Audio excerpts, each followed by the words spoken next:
sa tanan. Ako lang i-share karon no, pag-upagi ko nakamata. Salamat sa Ginoo kay nakamata pa ta. So, salamat kaayo. Og ako lang i-share nga kanang namang gid tay mga time no nga dili ta happy, sad ta, kanang murag loya ang ato ang paminaw, loya sa ato ang kasing-kasing sa atong panghuna-huna ug sa ato ang lawas ug sa ato ang espiritu, no? Usahay na agad tayo ingon ana nga pamation mo abot sa ato ang kinabuhi. Og dili lang ni siya moabot kundi nagabalik-balik ni siya, no? Depende sa stages. So, pag moabot galing na siya nga time, ako lang i-share sa inyo ha, ang libro nga kanang nagkatabang gyud sa ako o usahay nabalik-balik na ni nako og basa. So kani sila nga libro duha ra ka buok akong sorry. Duha ra ka buok akong ma-share karon. Pero kung i-apil ang Bible, ikatulo ang Bible. So kana siya. Ako lang i-share ha para dali ra ta mahuman. Kani siya nakatabang gid ni kaayo sa ako ang libro sa pinaka dako nga dagok sa ako ang kinabuhi. Kani akong nabasa-basa, gibasa-basa, muhilak ko nga makabasa ko ani, pero after muhilak murag healing dayon siya musunod sa ako ang kaugalingon, no? So kanang kung emotional ta, kung luyat ta, ingon ana sensitive pud ta sa atong mga nabasa. So importante gyud nga kung luya ka, kung naka sa down moment nimo, importante nga ang imo mga basahon mga inspirational pud siya. Pero kung while nagbasa pud ka sa inspirational nga mga libro, dili kalikayan nga matandog ang imuhang kasing-kasing, no? So normal ra na siya, o after pud adto naghealing na dayon ko. So mao ni siya nga nakatabang gid ni siya. Daily in your image reflecting the character of Christ. Rebecca Barlow Jordan. Kani siya. Na din siya. So, sa National Bookstore pa ni ako gipalit sa una, dinhaa sa Robinsons, 249, dinhian ni siya sa Kalaw, no? Unya, ko ani, siguro naapa ko adto sa 18 years old pa ko adto. Oh my gosh. Dugay na kayo nga libro. Pero, kuan, ganahan dyan ko ani. Pareha ani, nani siya mga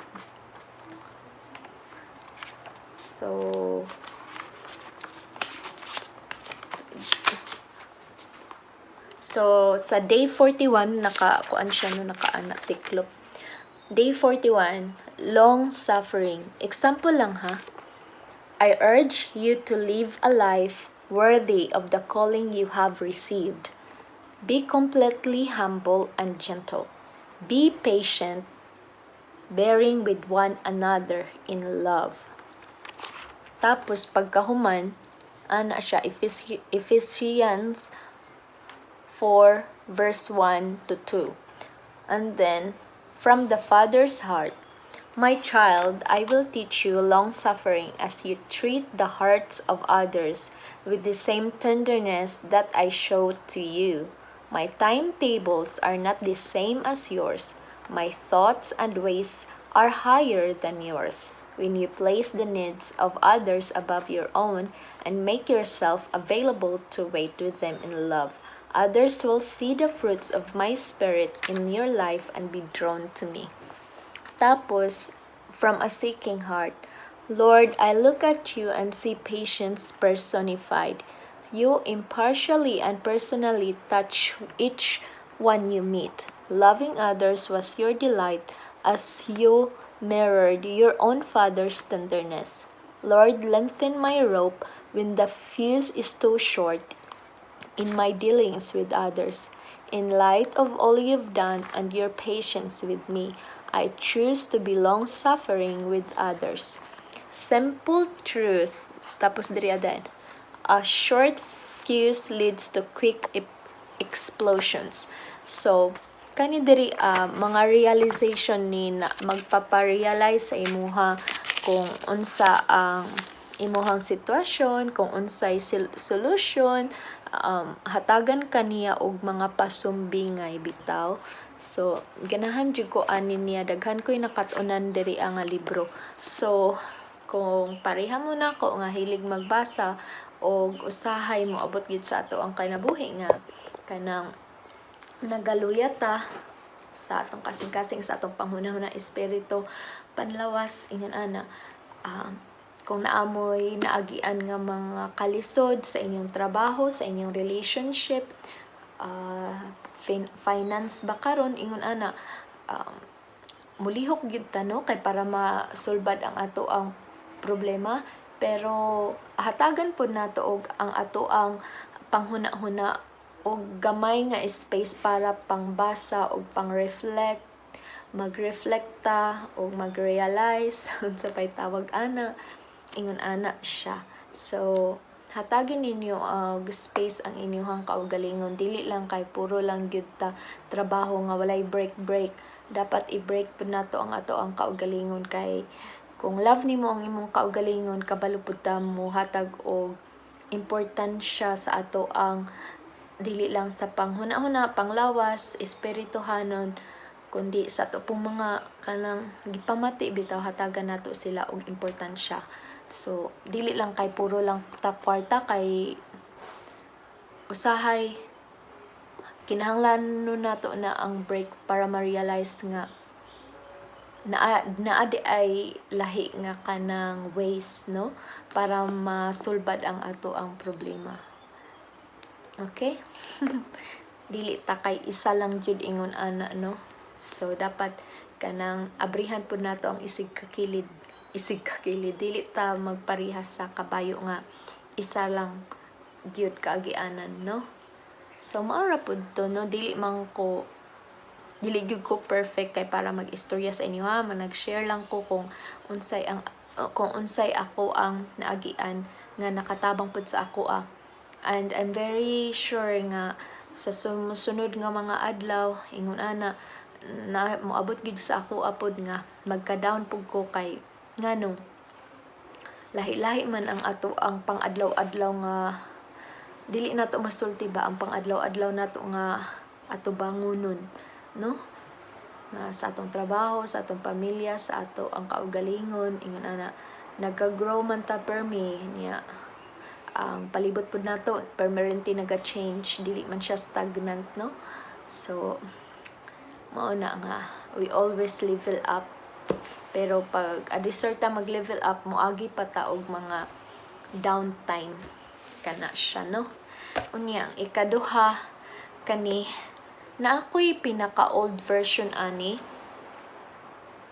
ni Rick Warren, pinakauna niya na release nga version ani, which is my favorite book, pero nawala siya siguro na ato sa akong family, pero kani kuan gid ni siya, ganahan pug ko ani. Pero kung makita ninyo ang pinakaunang version ani na release ni Rick Warren, kadtog gyud ang kuan nagpaaninag sa ako ang kinabuhi sa one of the most difficult times nako no. So daily inspiration for the purpose of driven life. Kani siya. Reflections.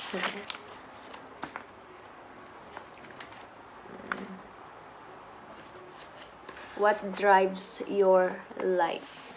So pareha pud ni siya makapatudlo sa imong nga makapa-reflect sa imong mga kaagi, sa imong panglantaw, ina na ba?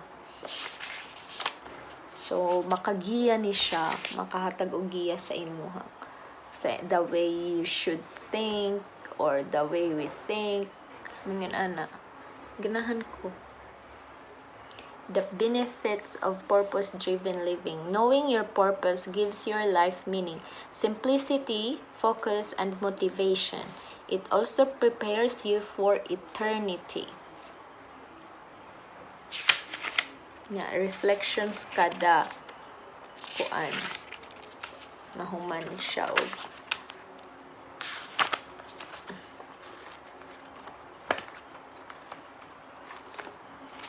sumaan ni siya. Og maura na akong ma-share karon og apart from these two books, of course Bible sab no, kan nagabasa pod ko og Bible. So mao ni siya. Wala kay kasagaran nga mga tao baya karon kay daghan baya tay mga gipang huna-huna niya. Dili pa gyud mawala ang kanang ato ang previous nga mga gidaladala no, kung naapatay mga baggages nga gipang daladala. So unta na ng pagbasa ani kanang medyo makuhaan tong inyong mga baggages unya masusi sa inyong kaugalingon kung unsaon ninyo pag tambal ang inyong kaugalingon. Of course, kung serious na gyud na ang inyong gipangpati dinaa, kinahanglan na gyud pud mo mga mo dangop sa professional, sa inyong doktor inganana. Pero kung kanang kaya pa ninyo, kung gusto ninyo nga mas mulig-on pa ang inyong panghuna-huna, pang understanding, pang sabot sa ato ang mga gipangbati, ato ang mga gipanghuna-huna og sa surroundings nimo, naglisod ka nganong ingon ani siya, nganong dili kaniya masabot kung tahay sa imuhang mama or sa imuhang mga igsoon or sa imong uyab. So kani siya makatabang ni sila nga mga libro no. O daghan pa ko'y mga libro poon nga ako ang i-share kung ganahan mo. So maura ni siya. Salamat kaayo sa pagtan-aw o maayong buntag. Have a blessed Saturday. Have a blessed weekend. Okay? So maura ni siya. Bye!